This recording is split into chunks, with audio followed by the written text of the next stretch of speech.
Morning, everybody. It's Friday morning before we head out on this journey on Monday. And yesterday was a pretty eventful day for a lot of reasons. One of which is I was covered by Good Day Pennsylvania midday news show here in PA, and it was nerve-wracking for sure. I'd never been on live TV, and I try to take away things from the whole trip. This camera's all cockeyed. I'm probably pretty cockeyed. Who knows? Anyway,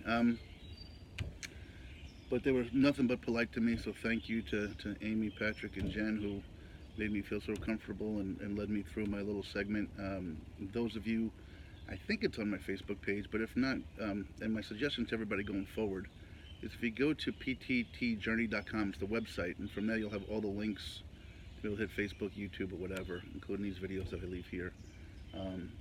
But one of the things I take away from yesterday was sitting in I guess the green room or the waiting room. They had several people on. They try to host a few different people, and one of them was a director of anesthesiology at Hershey Med Center, and it was just fascinating to listen to the gentleman. He's actually writing a book and kind of breaking down anesthesiology or into layman's terms. A lot of people have a kind of a false impression of maybe what it is. They think you go to sleep when it's really not sleep. He was explaining it to me, but the thing I found fascinating that he helped me with is just I told him that hopefully on the back end I hope to write a book about this, and he has had experience with that and was kind of coaching me or guiding me through and making some suggestions, which I really appreciate. So, Doctor, thank you for taking the time to talk with me and educate me. I have your card, and hopefully I'll be talking to you a little bit more as that part of what I'm trying to come up with comes to be. But it was great meeting you, and I find it fascinating, especially in the terms. One thing that you said I thought was ironic was that the average person will go through, and I'm going to use the wrong term, but an average of 6 anesthetations throughout their life. I don't know if that's the right word, but I'm trying to think back to my own life and how many I've gone through with a couple of minor surgeries and stuff like that. And so it is a relatively big thing. It's not something you only do once or twice in a lifetime. So that was something that was pretty neat too. But anyway, it was a nice day. It was a great day. And then to follow it up, later in the day, I spoke to a friend of mine, Brian, who, one of the things I started to realize about me and starting to become who I am again through this journey is just take an example of my friend Brian and his wife Donna. I met them on vacation 16 years ago, and I'm still friends with them. And when I say friends, I don't mean that we see each other and get together every year, but it's a little bit more substance than just I sent you a Christmas card to let you know that you're in my thoughts somewhere. We talk, we Facebook. Brian is definitely one of the best people I've ever met, unique in so many ways. His wife Donna, I adore Donna. So when I was going through my divorce, I had planned a getaway vacation. It was to Jamaica, and Brian and Donna were on the little shuttle bus to the resorts, and we just became friends. And Donna wasn't on the call yesterday. We spoke for about 45 minutes. She had battled breast cancer, and looks to have been fortunate to be one of the lucky ones that has beaten it. She's not quite out of the woods yet, but 4 years clean, if that's the right terminology. But Brian and I were talking, and certainly anything like that takes an emotional toll on you, and it changes who you are. And the one thing I remember about Donna, first of all, was she has this infectious giggle, laugh, that I could just close my eyes right now and just hear her, and it's just catching. And the other part is, for whatever reason, in life we meet people that you just take to, and both of them just really appreciated me and adored me. And I could just say good morning, and she would just giggle and laugh. And you can't get enough of that when you're around somebody like that. So I understand about how people change over time or get changed by life circumstances, and I really wish I could just put my arms around her and give her a hug. I hope Brian shows her this. I'm not even sure he sees my YouTube videos or not, but it was great to just kind of get back into who I was. And then as I was laying in bed last night, I was thinking about a few things, and some of the friendships, and I say that not trying to mock the friendship, but the simple fact that I've been in touch with these people for so long. And I have a friend, Tiffany. When I first moved to Pennsylvania, she just emailed me, texted me, and said, hey, have a great trip, and really thinking about you and proud of you. And again, these are people I haven't seen in 10, 12, 15 years, but because we keep the lines of communication open, because there was a warm spot at one part in our lives just as a friend, it's nice to have these people there. On my journey, I hope to run into, and I may have even talked about her, Candy, was a young lady I met at yes, I said young Candy. I met her at a seminar in Baltimore at the Baltimore Sun. She lived in Alabama, and we just became friends. There were like four of us that palled around for that week because I was the guy with the rental car, so I was a designated driver, and she was just nice to me. I was nice to her. Nothing too big. But then when we got past and exchanged, email addresses and stayed in touch, I got this. This is my memory of it. So if I'm embarrassing her or saying anything I shouldn't, I don't think I am. But this is my recollection. 15, 18 years ago, I got an email from her basically saying, "Hey, because having met you and understanding how, I think a man should treat a woman, you've given me the courage to kind of face the facts that I was not in the marriage I wanted to be in, and so I'm moving forward with." And then that marriage, I don't want to be the cause for a divorce by any means. Certainly I don't. I didn't know her that well, but to think that you can have an impact on somebody like that. And then, not long thereafter, I hit a rough patch in my life, and she was there for me in every way, just being supportive, and not judging. And it was so nice to have somebody like that. And I promised her.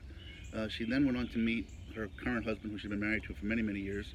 And I told her before I had my child, when my daughter was being born, I said, I've got to get down and thank you for kind of being there for me in my rough spot, face to face. So I flew down to Atlanta, drove over to Alabama, met her and Chris, and we had lunch, spent the day with them, and then went on our merry way. But she's since relocated to Indiana. She was coming out here to Hershey, PA, a year or two ago, looked me up, and I said, look, I want my kids to meet you.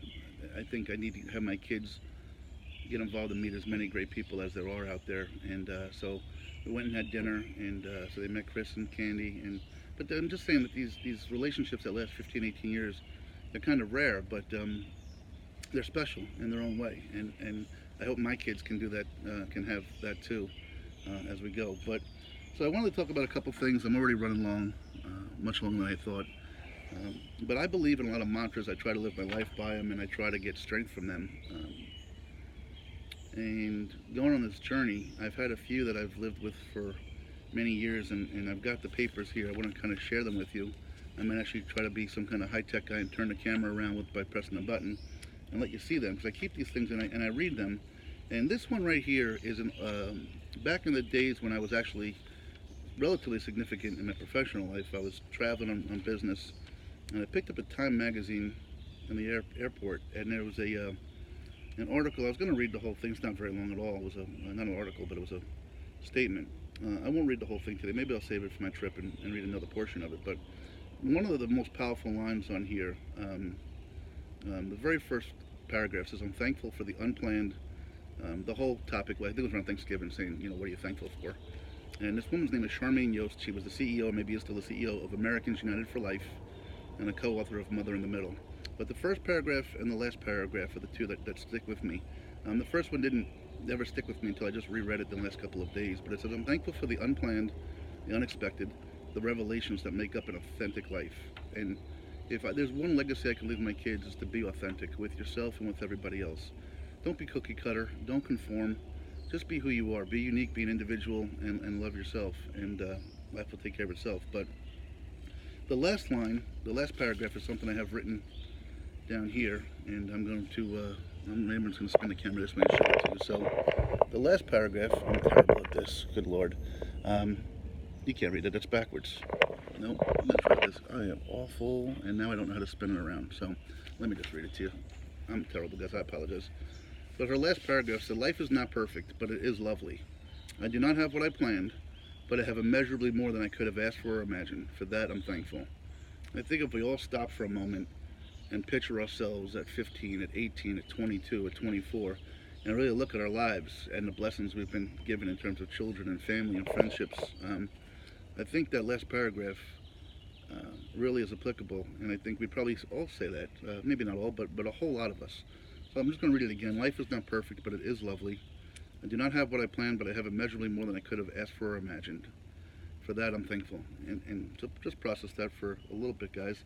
That would mean a lot to me. And then there's a couple of mantras I've got here that I've again written down, and I look to and keep in my my folder at my desk at work at times. But the first one, if you're talking about any kind of managerial leadership, even family leadership, the first one always struck me, and I don't know who to give credit to this for. But it says, if you want to go fast, go alone. If you want to go far, go together.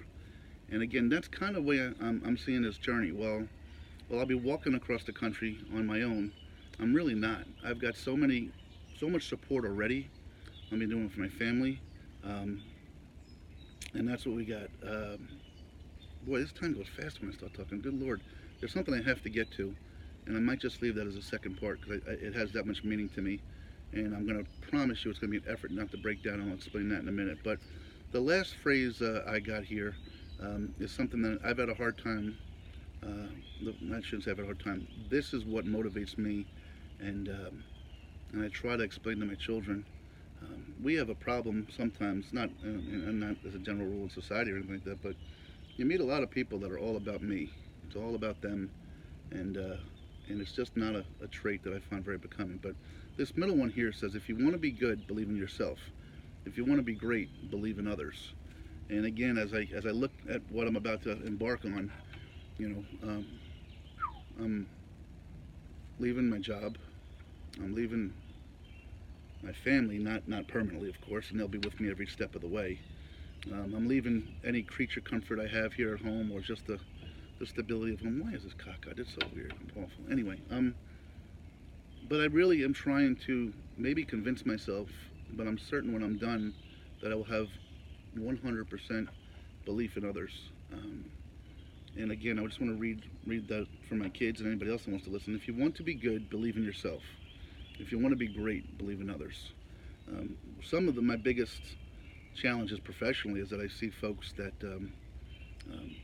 they don't have the wherewithal to delegate or to trust somebody else. I see it in relationships where you got one spouse that wants to complain about money issues but won't let anybody else touch the money. Things like that.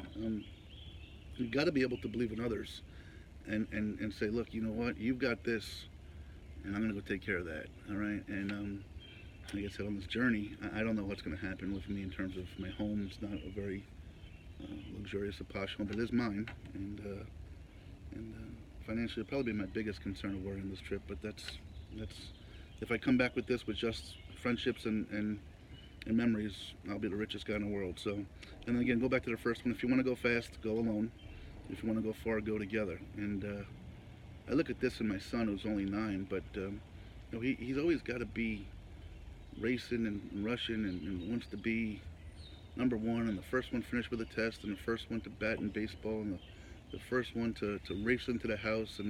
And I look back and I just hope that doesn't manifest itself into a certain meism as he gets older, and he understands it's okay to sit back and when you have the strength of others around you, you can tackle anything. So I'm going to cut this off now. I'm going to leave a second one today. The next one's really important, and very selfishly, you guys can participate in it. You can maybe learn from it if you choose to, but this is strictly for me and my kids. See, I'm already breaking down. God dang it, I was going to not do that. I'm not going to break down, guys, I promise you. Anyway, love yous, Grace, Kira, Landon. Love you guys, and we'll talk soon. Have a great day.